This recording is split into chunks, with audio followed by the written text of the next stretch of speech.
old school video game time, and I'm your vampire host, David Grout.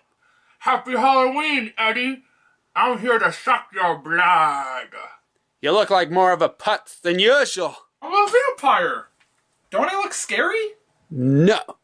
And vampires and visual magic hand quotation marks don't exist. Are you for real? You're a freaking unicorn. How can you tell me vampires don't exist? I don't know. Maybe just saying it real slow and clear. Vampires don't exist. Well, I think you're lying. I've never in 1,000 years ever told a lie. You can ask George Washington herself. We are so BFFs. Whoa. First off, that was a lie. Proof. George Washington died over 200 years ago. Also, George Washington was a man. Also, I'm pretty sure George Washington never visited the Magic Domain. You just whoa yourself, okay? Have you seen pictures of George Washington?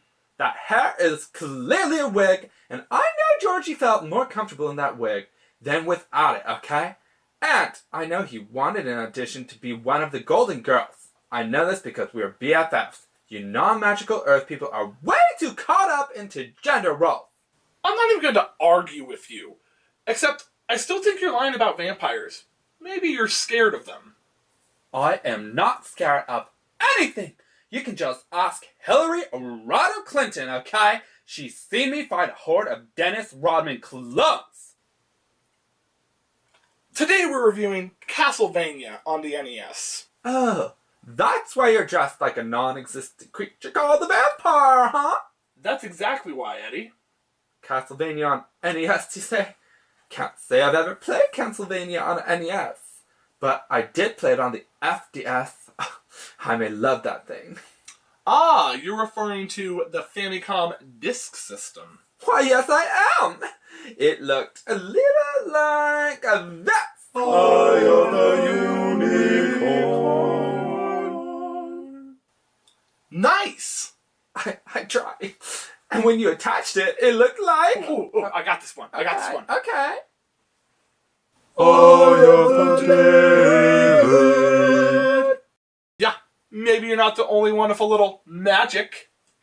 Do you see this face? It can't move, but it is giving you a you are a putz judgmental look.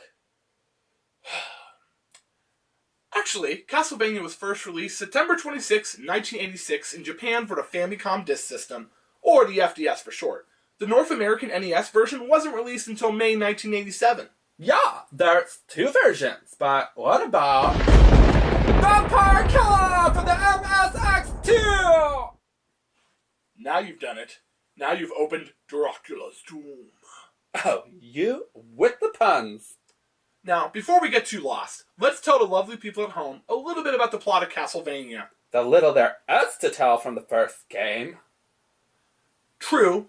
As discussed before, there wasn't a lot of story in those early days in Nintendo games. In this game, you play as Simon Belmont. You are in Castlevania, on business to destroy the curse of the evil Count Dracula. And you're equipped with a magic whip.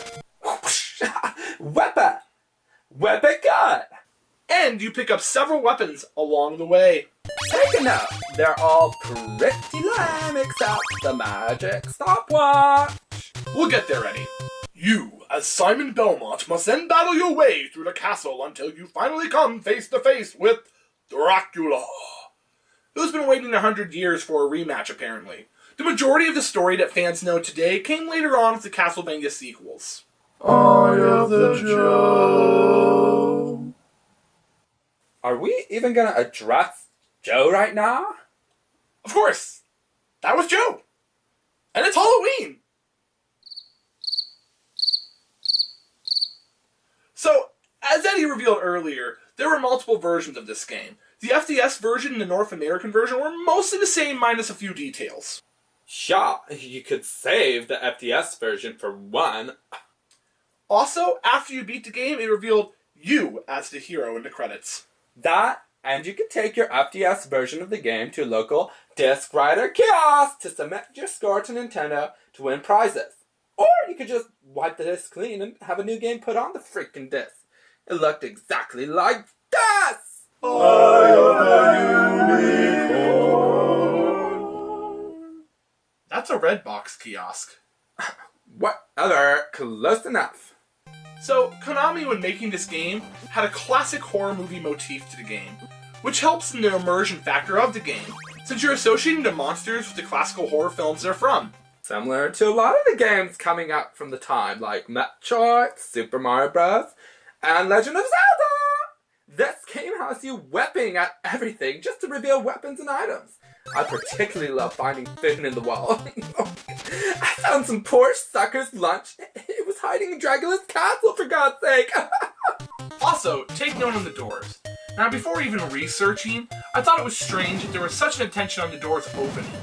That was my first clue that there was probably another version of this game. Well, look at you, Watson, solving the mystery! I think you mean Sherlock Holmes. In your dreams, you are not Sherlock Holmes.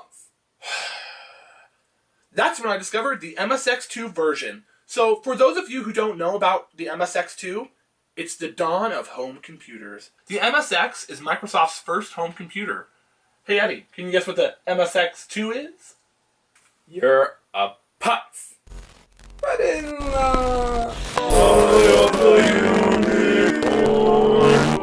Sorry, are we experiencing magical difficulties? Now, to be clear, Microsoft built the chip that went inside these computers. Different companies built these computers themselves. They also weren't really too common in the US at the time. You're saying Japan is more technologically advanced in computer technology than US in the 80s? No way! That's F. Now, after finding out about the MSX2 version of this game, I started noting tons of other differences. One, the graphics look better.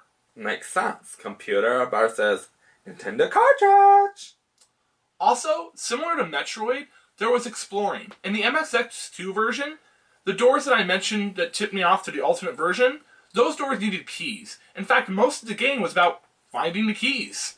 And there were creepy merchants that looked like crackhead shepherds. But to be quite honest, to sell stuff in Dracula's freaking castle, you'd probably have to smoke a lot of crack.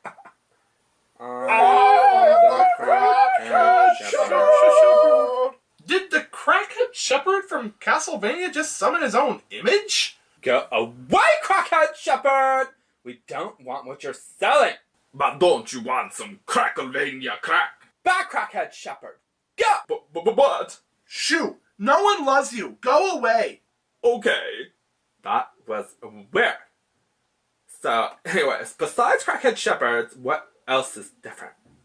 Well, honestly, I've heard the endings are different, but I can't seem to beat the NES version. What do you mean? Well, part of the greatness that makes Castlevania so great is the difficulty. Example, the knockback feature of the game. Every time you're hit, you fly back a bit. This creates a struggle of not falling off small platforms, especially by flying heads, like you, Eddie. Har. This difficulty, along with using the right weapons, heck, learning how to use the weapons. Up and the B button. So, why can't you beat it? I guess I just don't have the time. We're filming this episode, like, right now. Still not answering the freaking question, David Harold. Why can't you beat it? I don't know what to say, Eddie. I just can't. Well, what if I told you you could? What are you talking about? Cheat. What? I'd never. Come on. You're really gonna let the Earth people at home down? If there was a way. I'm not saying yes, but if. Join the cheat side, my friend. Okay, what do I do? Yo! Crackhead Sheppard! I've been waiting. No, you haven't. We literally just shooed you away. Yeah, and I implied that due to your poor life choices, no one loves you. I have that which you seek. How do you know what we want? I'm under your bed. How much? $20. Alright, I gotcha. Eddie, where'd you get $20 from? Psh, just a loan. Don't even worry about it. Yes. Oh, yes. Now go away, loser who will never find love. I don't know, Eddie. This Game Genie, it's a cheating device. It's not even licensed by Nintendo. Don't be such a flippin' dandy and just do it!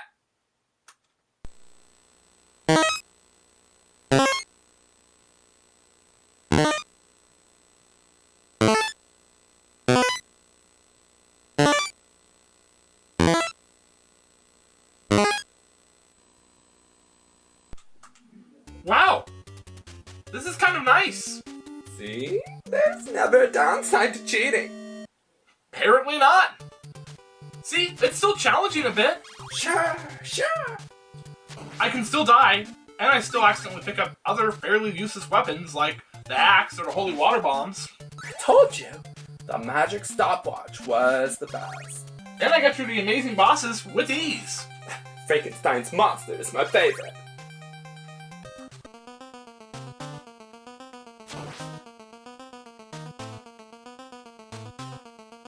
Oh, here we are, Dracula himself. You're doing it, Davy Boy! You're doing it! Yeah! Here it comes! The final blow!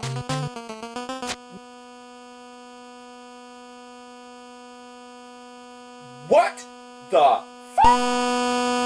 Freaking kidding me? It's frozen? I guess we'll just have to let it go. Let it go. Fart nuggets. I guess we learned our lesson. Speak for yourself. So the game froze before we actually could beat him, Eddie. Looks like he transforms one more time for that last hurrah. Yeah. And in the MSX2 version, which looks way cooler, I guess this picture comes to life. Wow, that is way cooler. Then the credits roll. No, they don't. The ending looks like this.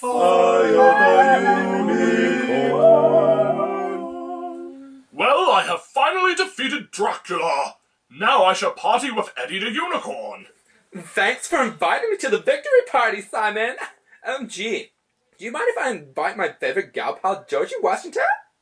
Long as she's not too busy auditioning to be a golden girl. Yeah. I'm glad you could join us, Georgie Washington. Hey, Eddie. Yeah? You're a putz. Whatever. Well, that concludes this episode of Old School Video Game Time. Don't forget to like and subscribe us. And make sure you like my Facebook page, Wink Face. Also, don't forget to leave those comments and let us know what game you'd like us to review next. Winky face to you, Unicorn Be Arthur. What? Till next time, stay awesome and happy Halloween.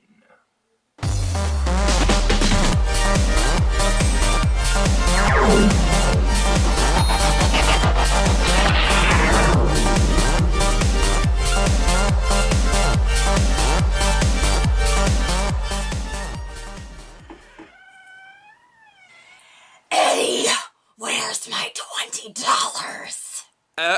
Gee, seriously? You came all the way here for $20 here? Just take it and get off. God. Sorry about that. You know, low blood sugar and everything. By the way, Terry's looking for you. What? Terry? I wonder what Terry wants.